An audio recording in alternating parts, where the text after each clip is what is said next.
नमस्कार, AMV network देख रहे हैं आप। आपके साथ मैं हूं बबीता। खबरों की शुरुआत करेंगे। टिकट कटने के बाद पहली बार चुनाव प्रचार में दिखे हैं वरुण गांधी। तो बड़ी खबर आपको बता रहे हैं और अहम खबर भी हो जाती है। तो टिकट कटने के बाद पहली बार चुनाव प्रचार में दिखे हैं वरुण गांधी। तो मां के लिए प्रचार करने सुल्तानपुर पहुंचे वरुण गांधी। तो सुल्तानपुर में जनसभा को उन्होंने संबोधित भी किया। तो उस दौरान उन्होंने कहा कि हमारी किसी से कोई भी दुश्मनी नहीं है, कोई गुस्सा नहीं है।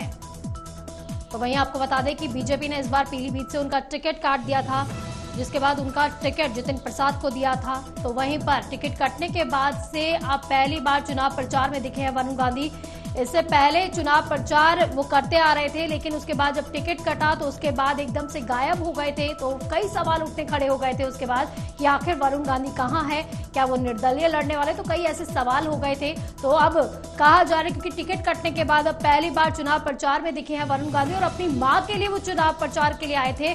सुल्तानपुर पहुंचे थे वरुण गांधी। तो सुल्तानपुर में जनसभा को उन्होंने संबोधित किया और उस दौरान उन्होंने कहा कि हमारी किसी से कोई भी दुश्मनी नहीं है, कोई भी गुस्सा नहीं है। तो इसी पर ज्यादा जानकारी के लिए सिद्धार्थ प्रताप सिंह हमारे रिपोर्टर जुड़ गए हैं। सिद्धार्थ, टिकट कटने के बाद पहली बार चुनाव प्रचार करते हुए नजर आए वरुण गांधी। देखिए बबीता, ये बीजेपी एक बड़ी पार्टी और बीजेपी में जब किसी का टिकट कट जाता है तो ये कोई बहुत बड़ी बात नहीं होती। ये खुद कई बार मंचों से उनके बड़े नेता कह चुके हैं कि पार्टी बहुत कुछ देती है, उसके बाद आपको पार्टी के लिए बहुत कुछ करना है। तो पार्टी बीजेपी में एक अनुशासन है। आज देखिए वरुण गांधी लगातार रैली कर रहे हैं, नुक्कड़ सभाएं कर रहे हैं अपने माता जी के लिए। उन्होंने आज मेनका गांधी के लिए लगातार वो इसको लेकर नुक्कड़ सभाओं को लेकर कर रहे हैं और लोगों के बीच जा रहे हैं। देखिए एक चीज साफ मैसेज पास आउट उन्होंने कर दिया कि उनकी पार्टी से कोई नाराजगी नहीं है और वो लगातार ये कहते आ रहे हैं कि पार्टी बड़ी होती है, पार्टी बड़ी है, पार्टी में सब है, पार्टी जिसको जब चाहे जिस तरीके से उपयोग कर सकती है। देखिए आपने बिल्कुल एक चीज सही कही कि जब उनका टिकट कटा उसके बाद वो एकदम मैदान से बाहर चले गए थे। पीलीभीत में उन्होंने चिट्ठी लिखी, भावुक चिट्ठी लिखी। उसके बाद वो लगातार बीजेपी से किसी प्रचार में नहीं दिखे और उन्हें स्टार प्रचारक भी नहीं बनाया गया। जो हमारे सूत्र बताते हैं, उन्होंने खुद जाकर आग्रह किया था कि उन्हें स्टार प्रचारक ना बनाया जाए, कुछ दिन वो दूर रहना चाहते हैं। लेकिन अब जब छठे चरण का चुनाव होने वाला है और उनकी माता जी चुनाव लड़ रही है मेनका गांधी, तो वो अपनी मां के प्रचार में आ चुके हैं और वो लगातार ये कह रहे हैं कि हमें किसी से कोई नाराजगी नहीं है। देखिए पीलीभीत में भी जो उन्होंने चिट्ठी लिखी तो उन्होंने यही कहा था कि मैं आता रहूंगा, मैं पार्टी और मैं कार्यकर्ताओं से जुड़ा रहूंगा और भावुक चिट्ठी लिखी थी। और आज कहीं ना कहीं वो अपनी मां के प्रचार में दिखे और वो नुक्कड़ सभाएं कर रहे हैं, छोटी छोटी सभाओं को तो वो संबोधित कर रहे हैं, लोगों से मिलजुल रहे हैं। अब देखिए एक चीज है, इससे जरूर बीजेपी को फायदा मिलेगा आने वाले चरणों में। देखिए लगातार ये सवाल उठ रहे थे कि वरुण गांधी कहाँ है। बीच में यहाँ तक खबरें निकलकर सामने आ रही थी कि वरुण गांधी समाजवादी पार्टी के संपर्क में है, लेकिन ये सब बातें पूरी तरीके से दरनिकार करते हुए वो आज लेकिन सिद्धार्थ, यहाँ पर सबसे बड़ी बात ये हो जाती है क्योंकि नाराजगी होनी भी जायज है। 1996 से अगर देखा जाए तो पीलीभीत सीट जो है वो मां और बेटे दोनों के पास थी। मेनका गांधी भी वहां से चुनाव लड़ चुकी है और उसके बाद से लगातार सांसद चुने गए हैं वरुण गांधी। और अब जब पीलीभीत का टिकट काटा गया है तो एक दुख उनके अंदर भी रहा होगा, एक नाराजगी होना जायज सी बात हो जाती है। सिद्धार्थ, देखिए बीजेपी में ये सब चीजें कोई बहुत मायने नहीं रखती। बीजेपी एक बड़ी पार्टी और बीजेपी में सबसे महत्वपूर्ण संगठन है। इसके पहले अब मुख्यमंत्री शिवराज सिंह चौहान थे, उनको हटाकर नया मुख्यमंत्री बनाया गया। तो ये बीजेपी में साफ बताया जाता है कि बीजेपी पार्टी बड़ी है। देखिए जो प्रत्याशी भी चुनाव लड़ रहे हैं वो कहीं ये नहीं बताते कि कौन सा प्रत्याशी चुनाव लड़। प्रत्याशी सेकेंड नंबर पे, पहले पार्टी है, पहले निशान है और पार्टी है, इसी के तहत पूरा चुनाव लड़ा जाता है। तो कहीं ना कहीं बीजेपी में ये सब चीजें बहुत मायने नहीं रखती है और बीजेपी अपने शासन के लिए हमेशा जानी जाती है। लेकिन सिद्धार्थ, यहाँ पर सवाल ये भी हो जाता है, अगर नाराजगी नहीं थी तो इतने दिनों तक, इतने टाइम तक चुनाव प्रचार से दूर क्यों थे? और अब जाकर जब सुल्तानपुर में चुनाव होने वाला है तब जाकर वो चुनाव प्रचार करने आए हैं, वो भी अपनी मां के लिए। देखिए बबीता, बिल्कुल आपने सही कहा, नाराजगी जरूर थी लेकिन उसको उन्होंने किसी सार्वजनिक मंच पर व्यक्त नहीं किया। उन्होंने चिट्ठी लिखी और चिट्ठी भी बहुत सदी भाषा में लिखी गई थी, एक राजनीतिक के रूप में लिखी गई थी, जिसमें उन्होंने कहा था कि पार्टी वो कार्यकर्ताओं के साथ रहेंगे, कार्यकर्ताओं से, पीलीभीत के कार्यकर्ताओं से जुड़ाव करेंगे। और उन्होंने कहीं ये नहीं लिखा था कि हम किसी और दल का समर्थन करेंगे या इस तरीके से उन्होंने कुछ नहीं किया। तो क्योंकि उनकी मां को जो टिकट दिया गया वो बीजेपी से ही चुनाव लड़ रही मौजूदा समय में, तो उन्हें पता है कि अगर बीजेपी है कहीं, और जब प्रदेश अध्यक्ष से सवाल किया गया मीडिया द्वारा तो उन्होंने कहा था कि ये पार्टी है, उनका कहीं और उपयोग कर सकते सकती है और आने वाले समय में उन्हें कहीं ना कहीं एडजस्ट किया जाएगा। तो इस तरीके से बयान जारी किया गया था प्रदेश अध्यक्ष की तरफ से। तो कहीं ना कहीं लेकिन आज उन्होंने साफ कर दिया, उन्हें किसी से नाराजगी नहीं है। अब देखना ये है, उन्होंने ये बातें तो कह दी है, लेकिन अब आने वाले जो फेज है, 7th फेज, लेकिन सिद्धार्थ यहाँ पर दो बातें निकल कर आ रही है। जिस तरह से उन्होंने अपने बयान में कहा है किसी से कोई भी दुश्मनी नहीं, किसी से कोई भी गुस्सा नहीं, दो बातें यहाँ पर निकल कर आती है। एक तरफ उन्होंने अमेठी और रायबरेली का भी जिक्र किया। क्या फिर यहाँ पर सवाल आ जाता है, क्या गांधी परिवार के लिए जो उनके परिवार है, क्या उनको एक इशारा दिया गया है? दूसरी तरफ बीजेपी की बात आ जाती है कि जिस तरह की नाराजगी उनके साथ है उनकी बनी हुई, क्योंकि चुनाव प्रचार में वो नहीं दिखाई दिए, तो क्या वो नाराजगी उन्होंने खत्म की है? दो तरफ वो इशारा करते हुए नजर आए हैं, थोड़ा स्पष्ट कीजिए। देखिए बगता एक चीज है, नाराजगी तो है उनके मन में, इसको लेकर है कि पीलीभीत तो उन्हें दूर कर दिया गया। जो सूत्रों के हवाले से खबर निकल कर सामने आती है, इसको लेकर वो कई बड़े नेताओं से मिले। जो मेनका गांधी, वो भी कई बड़े नेताओं से मिली, लेकिन सार्वजनिक मंच से उन्होंने कहीं कुछ व्यक्त नहीं किया। उसका कई एक कारण ये था कि मेनका गांधी को भी बीजेपी ने टिकट दे दिया था और लगातार यहाँ तक सूत्रों के हवाले से खबर निकलकर सामने आ रही थी कि लगातार वो प्रियंका गांधी और राहुल गांधी के संपर्क में है, लेकिन किसी तरीके से सार्वजनिक बयान नहीं रहे जब तक राजनीति। लेकिन सिद्धार्थ, यहाँ पर यह भी कहा जा रहा था कि एक तरफ पीलीभीत से वरुण गांधी का टिकट काटा गया है, तो दूसरी तरफ सुल्तानपुर से जो टिकट दिया गया है मेनका गांधी को, एक तरफ से बीजेपी ने बैलेंस करने की कोशिश की थी इसमें। देखिए बिल्कुल आपने सही कहा, बीजेपी ने बैलेंस किया और एक तरफ टिकट काट कर उनकी माता जी को टिकट दे दिया। तो एक चीज ये भी सवाल उठने लगा, जब तक आप सोचते कि कहीं और जाए तब तक टिकट मिल गया तो आप कहीं जा भी नहीं सकते थे। तो ये चीजें थी काफी। बीजेपी बहुत बड़ी पार्टी और बीजेपी हर निर्णय, हर कदम सोच समझ कर जी। वरुण गांधी का टिकट कटने का कारण क्या था? सार्वजनिक मंचों से अपनी पार्टी के खिलाफ बोलने के कारण ही उनका टिकट कटा था। और जब आप सार्वजनिक मंच में अपनी पार्टी को ही कटघरे में खड़े करेंगे तो कहीं ना कहीं मुश्किल होगी। और बीजेपी एक चीज है, बीजेपी हमेशा अपने अनुशासन के लिए जानी जाती है, चाहे उसके पास एक सांसद रहा हो या आज वो सत्ता में है। तो कहीं ना कहीं बीजेपी में अनुशासनहीनता बर्दाश्त नहीं होती है। ये एकदम शीर्ष नेतृत्व से लेकर नीचे तक की ये बातें एकदम साफ है। लेकिन सिद्धार्थ, 16 जी छठे चरण में 14 सीटों पर अब चुनाव होने जा रहे हैं, जिसमें सुल्तानपुर एक है। कितनी कड़ी टक्कर इस बार देखने को मिल रही है, या फिर एक बार फिर से मेनका गांधी? देखिए बिल्कुल लड़ाई तो है, इसमें कोई दो राय नहीं है। जो गठबंधन के प्रत्याशी हैं वो भी बढ़िया चुनाव लड़ रहे हैं और सामने की जोरदार टक्कर है। कई बड़े नेता, सोनू मोनू की बात कर लें जो उनका ब्लॉक प्रमुख रहे हैं और विधायक रहे तौली से, वो भी कहीं ना कहीं समाजवादी पार्टी ज्वाइन कर ली है और इसके पहले मेनका गांधी के खिलाफ चुनाव लड़े थे। तो कहीं ना कहीं समाजवादी पार्टी की लड़ाई, समाजवादी पार्टी और जिस तरीके से बीजेपी के जो प्रत्याशी उनके सामने आमने सामने की टक्कर है। लेकिन कहीं ना कहीं अब देखना यह है कि जिस तरीके से मेनका गांधी लगातार बता रहे हैं कि डबल इंजन की सरकार को लेकर उन्होंने उसका लाभ उन्हें कितना मिल पाता है। चलिए बहुत बहुत शुक्रिया सिद्धार्थ आपका इन तमाम जानकारी के लिए। तो जहां एक तरफ सरकार महिलाओं की सुरक्षा के लिए तमाम कार्य कर रही है, महिलाओं का उत्पीड़न ना हो इसके लिए सख्त कानून भी बना रही है, लेकिन कानून का पालन कराने वाले ही सरकार के कामों पर पानी फेर रहे हैं। तो मामला गिडा थाना क्षेत्र के ग्राम नौशड़ का बताया जा रहा है, जहां पर वहां की रहने वाली बीनू देवी ने नौशड़ चौकी प्रभारी अरुण सिंह पर थप्पड़ मारने से कान का पर्दा फटने वाली गाली गलौज करने और दुर्व्यवहार करने का आरोप लगाया है। बीनू देवी ने बताया कि उनके 3 बच्चे हैं, पति नौकरी के सिलसिले में बाहर रहते हैं और वो चाय की दुकान लगाकर बच्चों का भरण पोषण करती है।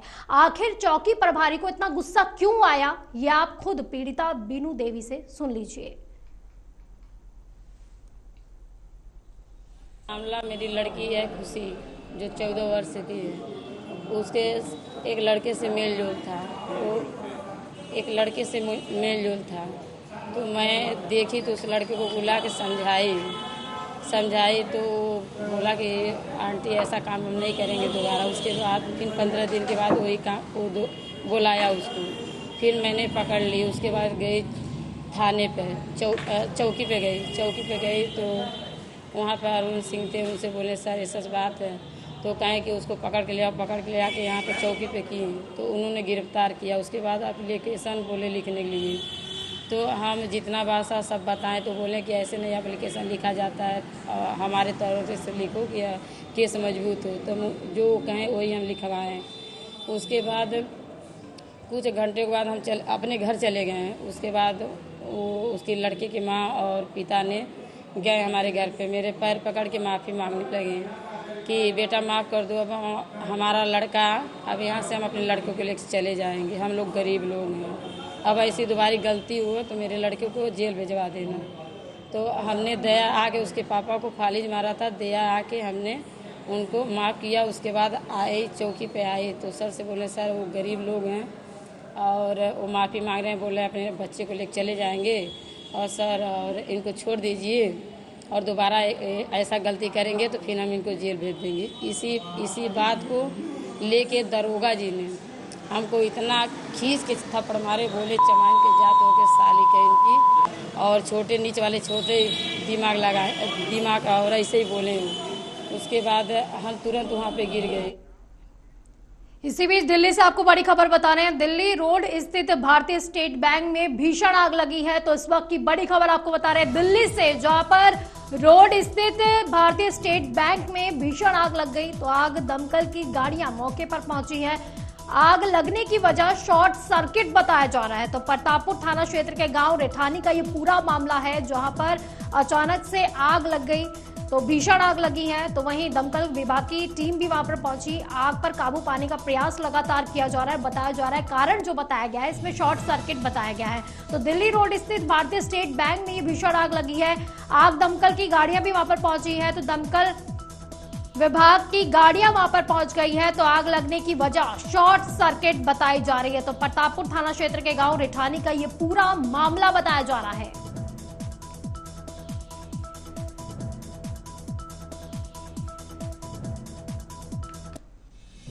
तो प्रतापपुर थाना क्षेत्र का ये पूरा मामला है। प्रतापपुर थाना क्षेत्र के गांव रिठानी का ये मामला है, जहां पर अचानक से बैंक में आग लग गई। तो भारतीय स्टेट बैंक में आग लगी है। तो कहा जा रहा है कि शॉर्ट सर्किट हुआ, उसके बाद जो है आग लगी और आग ने देखते ही देखते भीषण रूप धारण कर लिया। तो वहीं पर दमकल विभाग की टीम भी वहां पर पहुंची। कड़ी मशक्कत के बाद जो है आग पर काबू पाया गया है। तो आग लगने की वजह शॉर्ट सर्किट बताई जा रही है। तो दिल्ली रोड स्थित भारतीय बैंक स्टेट बैंक में ये भीषण आग लगी है, जहां पर कड़ी मशक्कत के बाद आग पर काबू पा लिया गया है।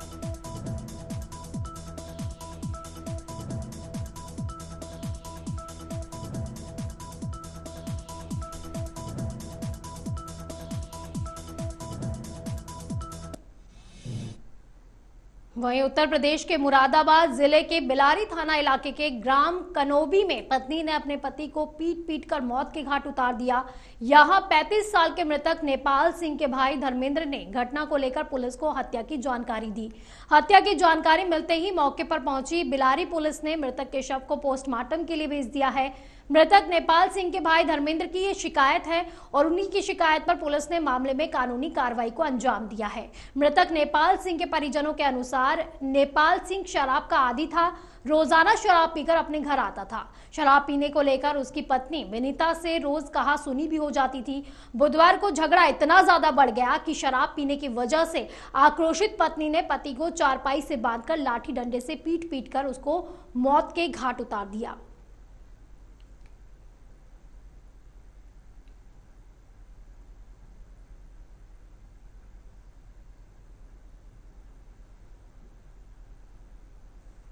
इसी बीच आपको बड़ी खबर बता रहे हैं, 12वीं पास छात्र की हत्या कर शव गंगा में बहाया गया। तो बड़ी खबर आपको बता रहे हैं, जहां पर 12वीं पास छात्र की हत्या हुई है और शव को गंगा में बहा दिया गया।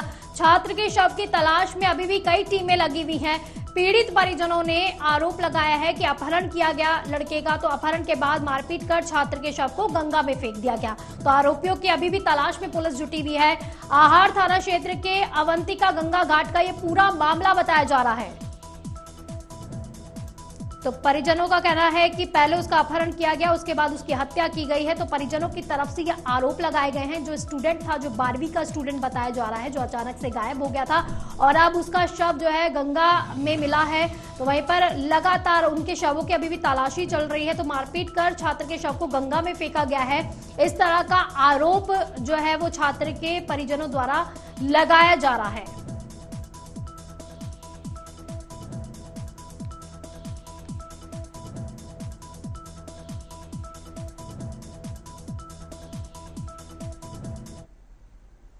इसी बीच आपको अगली बड़ी खबर बता रहे हैं, यूपी में जून में भीषण गर्मी रहेगी। तो बड़ी खबर आपको बता रहे हैं, तो यूपी में जून में भीषण गर्मी रहने वाली है। तो 32 शहरों में आज वार्म नाइट अलर्ट भी जारी किया गया है। तो 35 डिग्री के पार रात का पारा चला जाएगा। तो अलर्ट जारी किया गया है मौसम विभाग की तरफ से। तो 12 जिलों में हीट वेव की चेतावनी भी जारी कर दी गई है।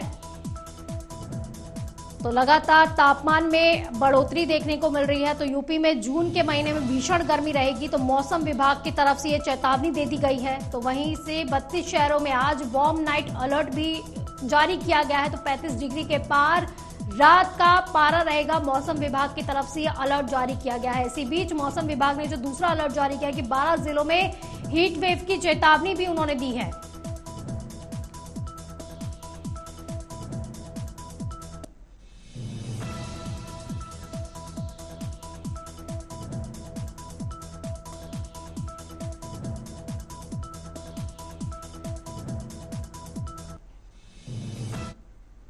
अगली बड़ी खबर बांदा से, जहां पर बांदा कानपुर मार्ग पर भीषण जाम लगा हुआ है। तो एम्बुलेंस और रोडवेज बसें भी उसमें फंसी हुई हैं। तो बीती रात से कई किलोमीटर ये लंबा जाम देखने को मिल रहा है। तो ललोरी थाना क्षेत्र के कस्बे का ये पूरा मामला बताया जा रहा है, जहां पर कई घंटों से लंबा जाम लगा हुआ है। कहा जा रहा है कि बीती रात से ये जाम लगा हुआ है। तो जाम से लोग त्रस्त भी हैं। तो बांदा कानपुर मार्ग पर ये भीषण जाम लगा हुआ है, जहां की आपको तस्वीरें दिखा रहे हैं। तो एम्बुलेंस और रोडवेज बसें तक इस जाम में बुरी तरह से फंस गई है। तो बीती रात से ये कई किलोमीटर लंबा जाम लगा हुआ है। तो ललोरी थाना क्षेत्र के कस्बे का ये पूरा मामला बताया जा रहा है।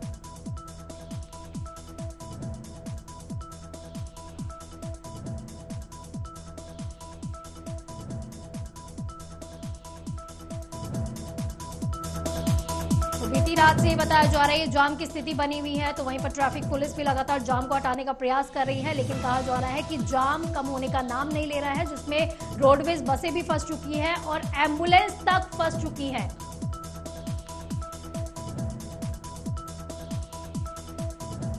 तो एम्बुलेंस और रोडवेज बसें भी फंसी हुई हैं। तो वहीं पर जो स्थानीय लोग हैं उनको भी काफी दिक्कतें हो रही हैं। तो बीती रात से ये कई किलोमीटर का ये जाम लगा हुआ है। ट्रैफिक पुलिस भी लगातार जो है जाम को कम करने का प्रयास कर रही है, लेकिन कहीं ना कहीं जाम लगातार बढ़ता जा रहा है। तो इस तेज धूप में जहां एक तरफ धूप की तपिश है, तो दूसरी तरफ ये लंबा जाम लोगों के लिए काफी मुश्किलें पैदा कर रहा है। तो कई किलोमीटर का ये लंबा जाम लगा हुआ है, जिसकी तस्वीरें हम आपको दिखा रहे हैं।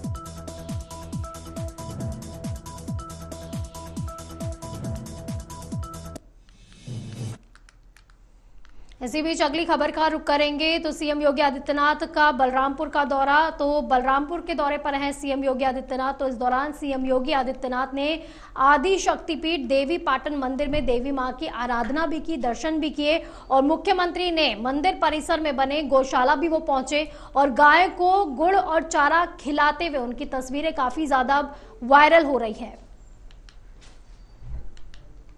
तो मां पाटेश्वरी मंदिर में उन्होंने आज पूजा अर्चना की है। तो सीएम योगी आदित्यनाथ ने इस दौरान गौशाला का भी दौरा किया, जहां पर वो गायों को गुड़ और चने खिलाते हुए नजर आए। तो वहीं पर उनको चारा भी वो खिलाते हुए उनकी तस्वीरें अब काफी ज्यादा वायरल हो रही है।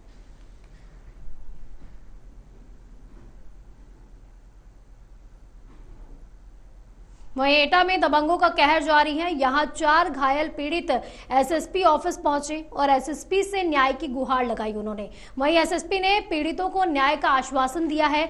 बुजुर्ग घायल महिला ने बताया कि आधा दर्जन दबंगों ने उनके परिवार पर लाठी डंडों से जानलेवा हमला बोल दिया, जिसमें एक बुजुर्ग महिला समेत 4 लोग गंभीर रूप से घायल बताए जा रहे हैं।